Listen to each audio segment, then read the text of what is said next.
Good morning. Welcome to Bacon and Hash. We got Ryan, Stephan here today. Greetings. Welcome, boys. Introduce yourselves. Ryan's a new face. We saw Stephan. Yeah, we saw Stephan in episode 1. Ryan's fighting technology. I mean, I could just talk. I'm kind of just a grow manager here. I've been with the company for 3-4+ years now. Growing hemp the whole time. Absolutely love it. Doesn't feel like I'm working at all. Tomatoes, you mean? This is our new grow hand, Stephan. He's learning a lot. He's adopted a lot of the methodology that I've been practicing. Very excited for our new grow season this upcoming spring. Nice. So what is like? Go ahead, Joseph. I was just gonna dive right into it. I was gonna say, like, what does your day-to-day look like when you're a grow? Would you say grow up manager? Grow up manager. Yeah. I mean, largely you come in and you just assess the plants. When you're growing living things, like there are a lot of variables that can be tossed into your day. So you go in, you kind of assess what's going on, and you diagnose what you need to do, and you apply your methodology accordingly.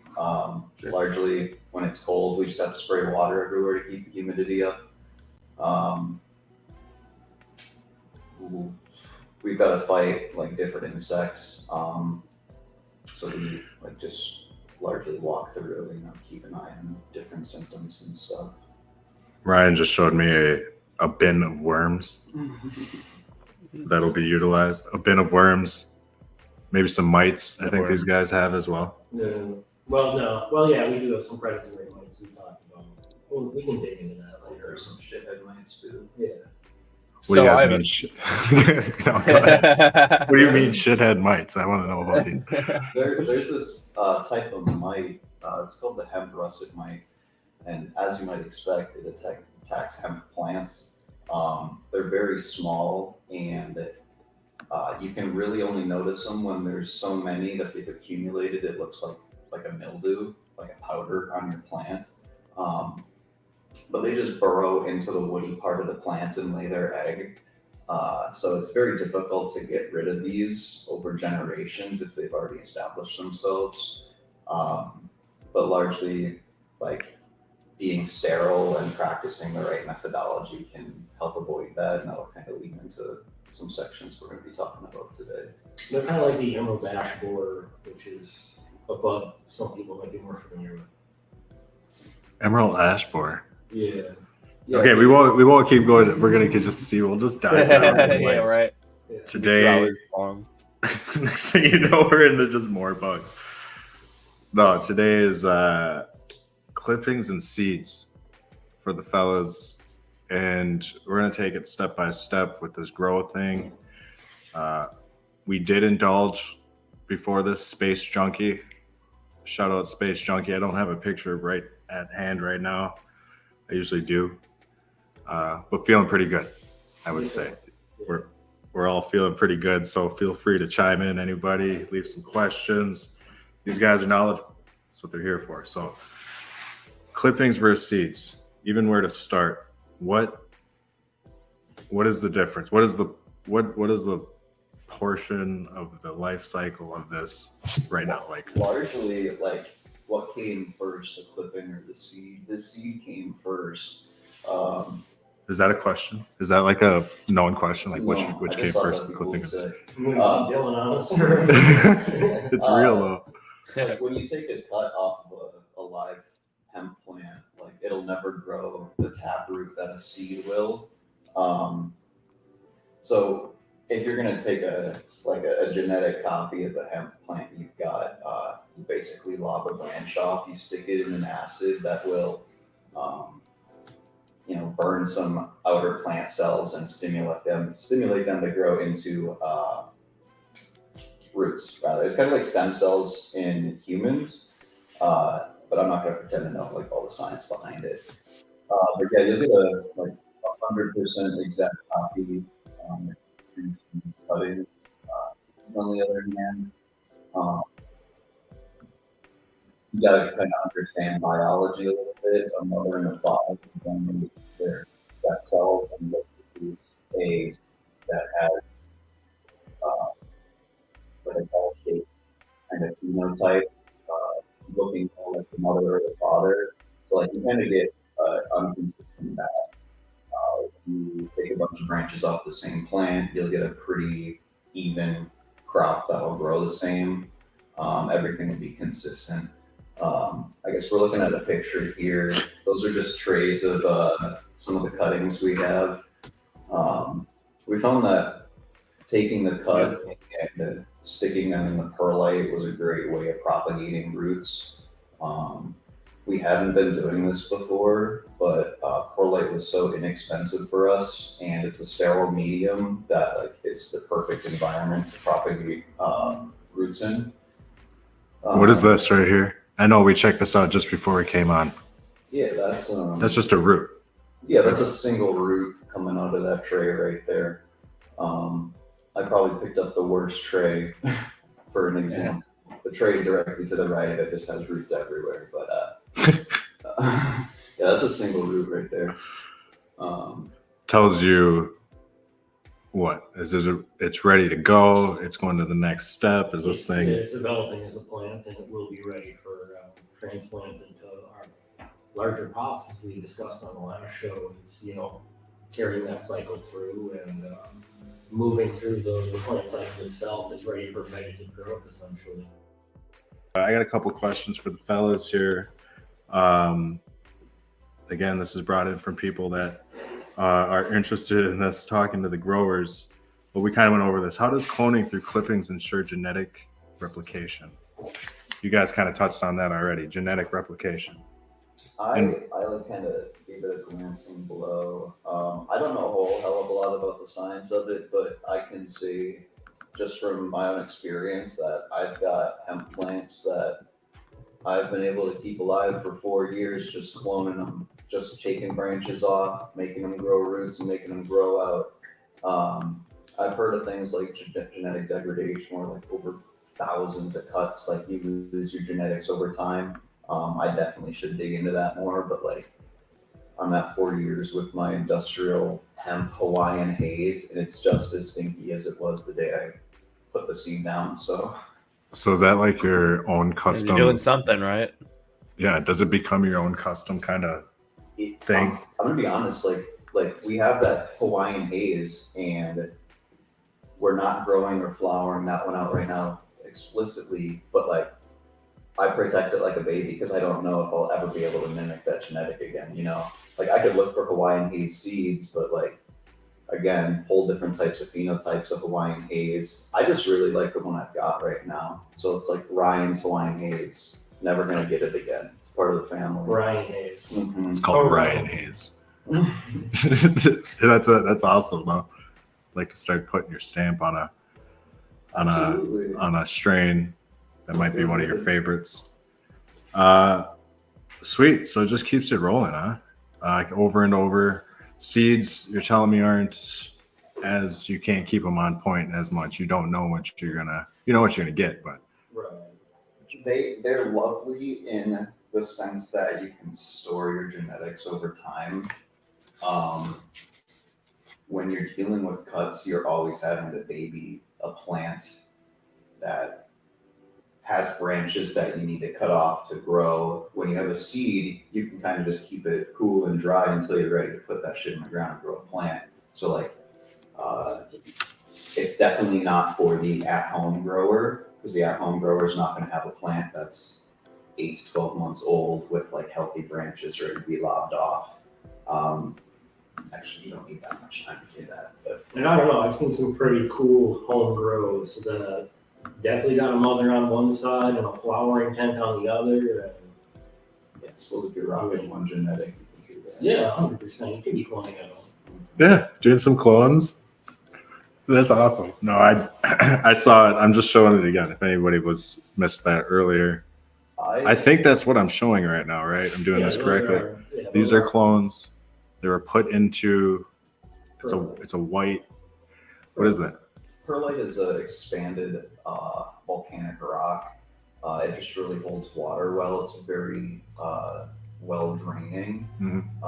So roots love it. Roots need oxygen. They can't be waterlogged or they'll rot. And since it's sterile, you don't have to worry about viruses or like bacteria in it at all. Is that like a mini form of Smart. hydroponics? Kind of. Yeah, absolutely. Kind of. You use clay pebbles. You use perlite. I mean, Right. that's technically hydroponics. I just run water through the perlite, it trickles down, and I let roots grow through it. I mean, it's more primitive, online but- than Yeah. table. It's an astute observation, Brandon. Mhm. Well, we're gonna get into that later at some point too. But there's, yeah, I mean, there's just that going on. So I'd like to see more about it. All right. I do want to add real quick, if anyone wants to like take clones at home, if you have a plant already, it's super easy. I just use something called Dip and Grow. If I'm not mistaken, it's just butyric acid. Little $10 bottle can get you thousands of clones though. Thousands of clones. That's a lot of clones. Lots of clones. We'll be set for a while. You'd start the Clone Wars with that amount of clones. Yes, sir. Probably I so. actually love that. I'm a big Star Wars guy. I usually don't like puns. That's a serious pun right there. I like that. Serious punnage. Letter and cancel the Clone Wars. I was pissed. What? We got another question for the fellas. How does genetic diversity in cannabis seeds contribute to traits and characteristics? How does genetic diversity in cannabis seeds Contribute to traits and characteristics. It's just a strain, right? Strain differences. I mean, Yeah. you get 10 different seeds. If they all have different mothers and fathers, they're all going to present different characteristics. If you breed, let's say, a Hawaiian haze with a Hawaiian haze, you're going to get a Hawaiian haze seed. You breed a Hawaiian haze with a super haze, it's going to be more like the super or the Hawaiian haze. But again, it's like a bell curve. It's going to land most likely in the middle, but there are some edge cases. Seeds are a great way to like, I mean,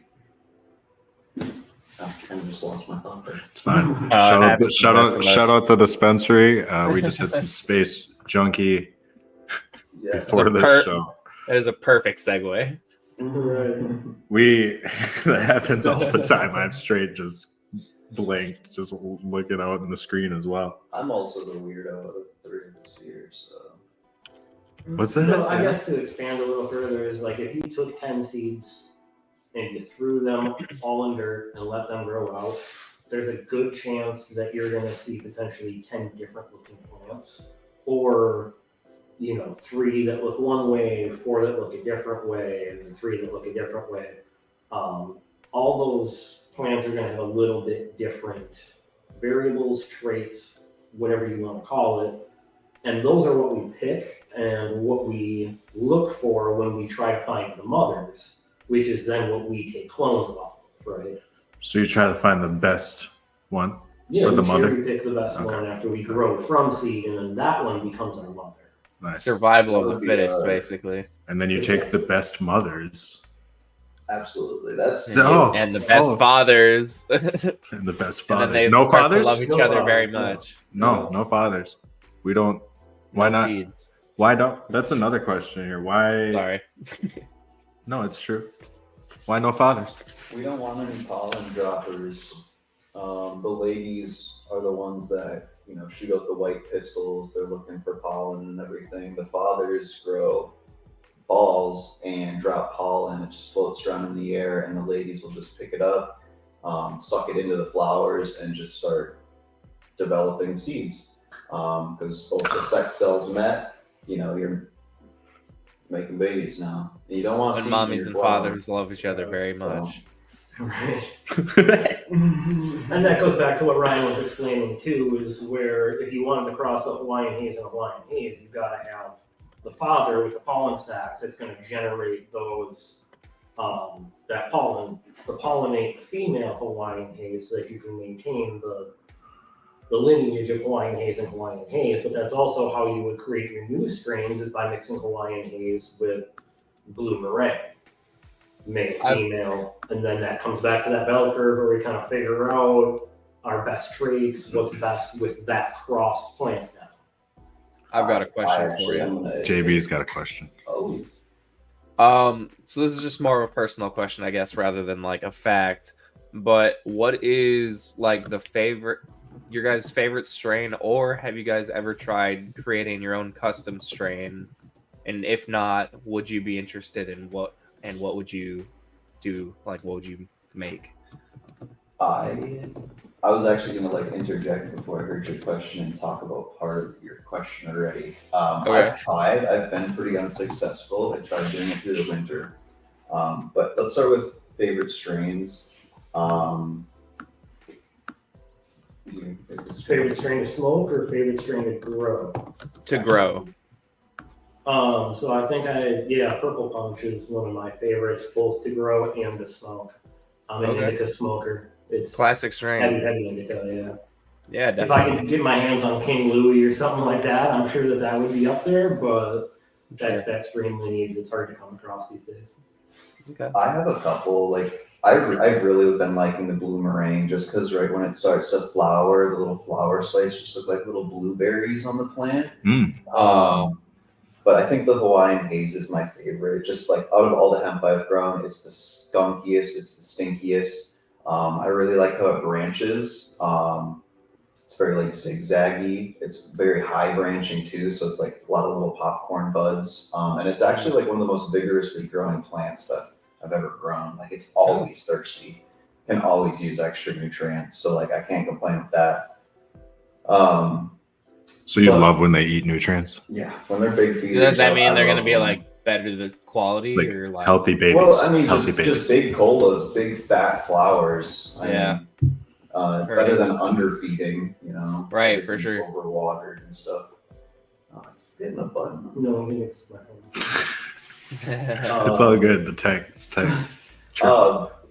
Custom strains, I think, was the other one. Yeah, custom strains. We're absolutely capable of trying that. I tried it a couple of years ago. All you need to do is, I mean, you could have a legitimate like female and a legitimate male plant and wait for them to drop pollen and hope the flower cycles are. But there's like a splicing method, right? Yeah, well, splicing. If I'm not mistaken, splicing is like attaching branches to plants. If I'm not mistaken. Or I thought it was like if you cut maybe this isn't accurate, but I read somewhere that if you like cut the seed or like two different seeds at like a certain angle, and then there's like these little temporary rubber bands to kind of hold them together, they'll eventually grow together.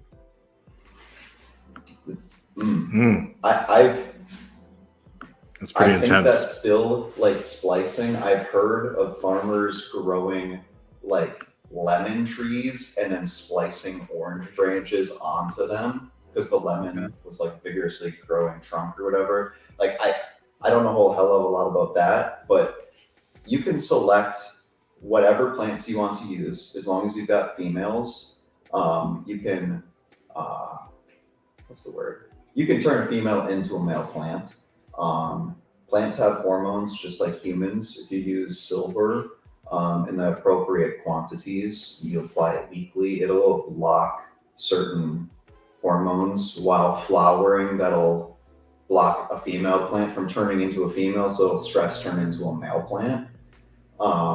That feminized pollen should theoretically once applied to female plants of the same strain, you'll produce feminized seeds, which should be pretty consistent across the board female, like 95 to 99% chance if you do it right. And the genetics should all look very similar. So when we talked about phenotyping earlier, like if you can successfully feminize your own seeds with two identical female plants, that's another way you can preserve genetics. So like we could absolutely do that with the Hawaiian haze we have.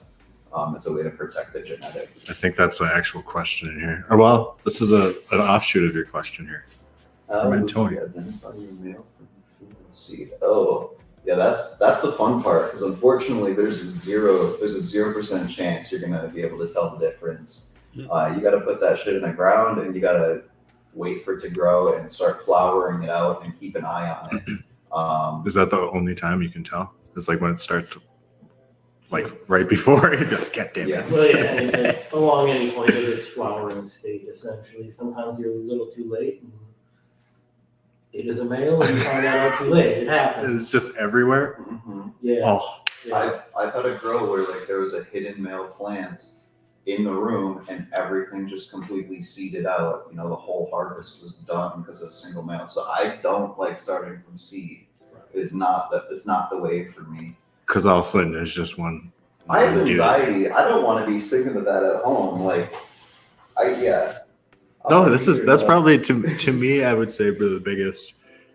I would benefit, I guess, to cloning. It's like hell no. All of a sudden, it just took how long do you guys felt it take forever to do this, and then all of a sudden you got a huge problem. It's crazy. That's insane. I got another one from Haley Guns. Shout out Haley Guns. Ooh, Yes, I know her. root plants, is it always successful? No, it's not always successful. I think Ryan mentioned we use a rooting hormone that causes some damage to the exterior of the cut that we take off of the plant. That causes the area to root, and that creates the cut, or creates the next plant. So not stem cells. stem cells. Yeah, we're doing scientific stuff. You guys are doing stem. Oh, Stem cell research. But yeah, it's not always successful. We actually just found the perlite again as a great medium to grow in because it's sterile.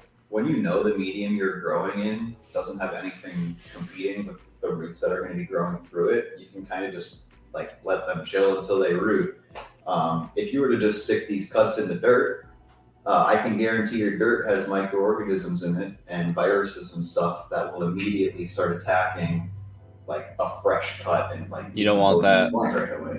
oh yeah. So yeah, there's a right and a wrong way to do it, I guess. Definitely don't want that. That's insane. Never thought about that. Just straight attacking life. Plan. Let's see what else. Nature. Did we already add to that one? Custom strain? You said purple punch in Hawaiian haze. Yeah, I guess like what would you make if you were to sit down and you could make anything and it was guaranteed successful? We wanted to do blue meringue with something just because of how blue it was. Mhm. It was like bubblegum berry. Ooh. kind of. It's bubblegum at first, and then once it hits the later stages of flower, it's like just blueberry pie. Mhm. Wow. Just sweet and delicious smelling, honestly. And that's just a like strictly CBD producing plant. Oh, really? Industrial hemp plant. So you Yeah, guys I are pretty big actually fans of this used to blue do meringue. Yeah, I mean, I like it. It definitely stands out.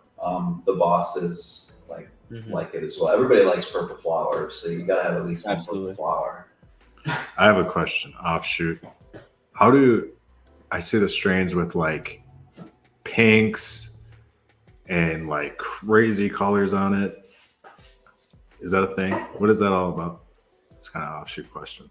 There's a couple things. Yeah, I feel like there's at least 2 to 3 variables there. One, the plant and strain itself, and the pistils that it's going to throw or the color that it's going to grow into.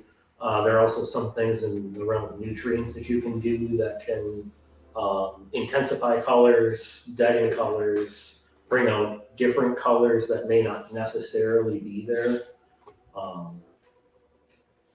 It's true. Honestly, like everyone can kind of experiment at home, but if you stick a plant in blue dye, like it's gonna put the dye in petals. We use a very high phosphorus nutrient for flowering plants, and that shit is regularly really blue. It really brings out the color in the plants. Another reason why our flower might be a darker color is because it grows a little hardier up in Wisconsin. Mm. It's cold here. It's dark here. So plants stay a little smaller, and the cold temperatures during flower actually, I don't know if it's a hormone, but like a different chemical is created in abundance when it's cooler, which makes plants darker colors. So like our blue meringue here is going to be like the most purple stuff you'll find. Nice. It's a Wisconsin thing. Mhm. Okay, it's a regional thing. It is. We Nice. got Pretty cool. Wisconsin top Hardy show. purple plants, just dense. That's dope. Got Antonio in here. Got another one for you guys. Yeah. Do you guys make your own compost? One real quick before we go on to this one, because I'm excited to answer this one. Yeah. That's that question. If you have peonies or snowballs growing at home in your garden or in your yard, look into it, because depending upon how you add nutrients and nitrate to your soil around those flowers in particular, you can change their color. So if you're interested in learning how the nutrients in your soil can dictate the colors in your flowers and in your plants, take a little bit of time to research that. You'll learn a thing or six. What's it called? Like, what do you got to do? So in particular, I have peonies and snowballs at home. They're two types of flowering plants. Yeah. And depending upon how you add nutrients to the soil, your potassium, your nitrate, and lime too, depending upon what you add to the soil, can change and dictate the color of flower that you receive. Wow. Yeah. I heard somewhere dyes in this stuff, in like the weird colored cannabis strain. But I don't know. Then you guys just kind of. I can tell you first and foremost, we don't dye any of our flowers. No. Like we do ours, they're all legit, all organic. The purple you see in there is how we get out of it. In particular, what other people might do. I'm talking. not gonna speak on that. Yeah, I'm talking about the crazy stuff you see. Okay, so for example, the space candy that we just recently got, that was like one of the craziest looking flowers I've ever seen. Dude, just wait. We have some good stuff coming out there. Yeah. I didn't get to see that. What about Antonio's question? What do we? Okay. I know we talked about it, but So we'll break it down. We just started composting this past year. I haven't even been able to dump the starter in it yet because it's been too cold. We've just been piling in anything that we can to get it prepped. Manure and fertilizer in particular. We don't currently. I would like to experiment with some things like guano or other forms of manure that we can get here in Wisconsin. Guano. Bat manure. Bat I only know this from Ace Ventura. That's seriously. You also only know how rhinos are born because of Ace Ventura. Is that also a fact? Dude, in my head, guano. That's cool. Human urine and supplements are no good. No, you can't use them. There are organisms that are carried in human feces and in human urine that should not be exposed to soil. And I was actually watching a documentary this past weekend in an Asian country. I don't recall which one it is, but the government actually charges people to return their poo to the government. And then the government disposes of the poo, but it actually just runs off into their water, and this entire country is just constantly sick because there's human fecal matter going back into their water supply. Shut up. Meanwhile, the government makes them turn their poo in so that they can poison themselves. But that's awful. That's off topic, but my gosh. Right. But yeah, at the end of the day, that was the point, is like man poo, no good.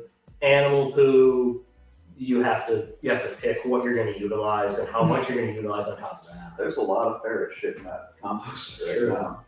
So we're going to be experimenting with ferret shit. Ferret shit. I thought you shit. said that. I was like, what did you say? But yeah, no, that's. Which is good stuff. That must be a thing then. Human urine as a supplement, or at least talked about. Nice. Well, JB, you got anything for the fellas? We're here, the growers in Wisconsin. These guys go through Wisconsin stuff to grow. So, any questions last minute? But no, I think I'm good. I think I covered a lot of stuff today. I think we could keep going for a few more hours, probably, on just all the different intricate parts of growing and cannabis and everything. But no, I think we covered quite a bit. Thanks for coming on the show, guys. Thank you for having us, guys. Appreciate it. Mm-hmm. we will do it again. And then we might have even lost them. It looks like they froze. Oh For a no. Everybody else is going. GG. So anyway, we'll sign off there. Appreciate everybody stopping by. We're gonna invite these guys back again, go a little bit deeper into the segment, but these are the growers for you guys. So JB signing off. Yes, sir. Thank you guys so much for coming out. If you didn't catch it live and you're watching this on YouTube, appreciate you supporting us. Don't forget to like, comment, and subscribe. Shout out to the Dispensary for allowing us to have this platform, and we are out of here. For real.